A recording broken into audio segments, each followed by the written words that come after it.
देगाव गाव आज अक्षरशः भक्तिरसात न्हाऊन निघाले. नव्याने जीर्णोद्धार करण्यात आलेल्या श्री दत्त मंदिरातील मूर्तीची प्राणप्रतिष्ठा व कलशारोहण सोहळा अत्यंत उत्साहपूर्ण आणि दिमाखदार वातावरणात पार पडला. मिरवणुकीत पारंपरिक वेशभूषेत सजलेले भाविक आणि महिलांचा मोठा सहभाग आणि धार्मिक झांज पथकांनी वातावरण अधिकच भक्तिमय केले.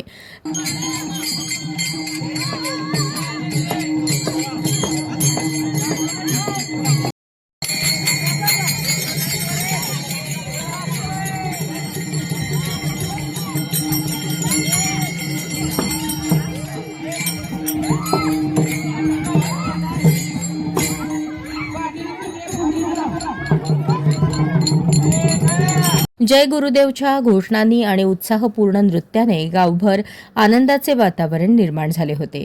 आकर्षक रोषणाई व सजावटीमुळे मंदिर परिसराला अलौकिक रूप प्राप्त झाले होते. प्राणप्रतिष्ठा विधी अनुभवी पुरोहितांच्या मंत्रोच्चारात शास्त्रोक्त पद्धतीने पार पडले. कलशारोहणाच्या वेळेस दत्त महाराज की जयच्या घोषणांनी परिसर दणाणून गेला व भक्तिभावाने या सोहळ्यात सहभाग घेतला.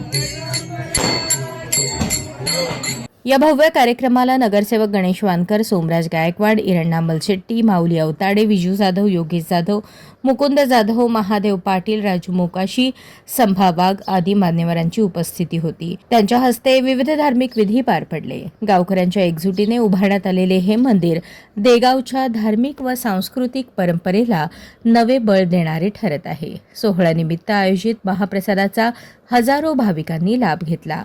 या निबागदार सोहळ्यामुळे देगाव परिसरात समाधान आणि उत्साहाचे वातावरण निर्माण झाले असून हे मंदिर पुढील काळात श्रद्धेचे प्रमुख केंद्र ठरणार असल्याची भावना ग्रामस्थांनी व्यक्त केली.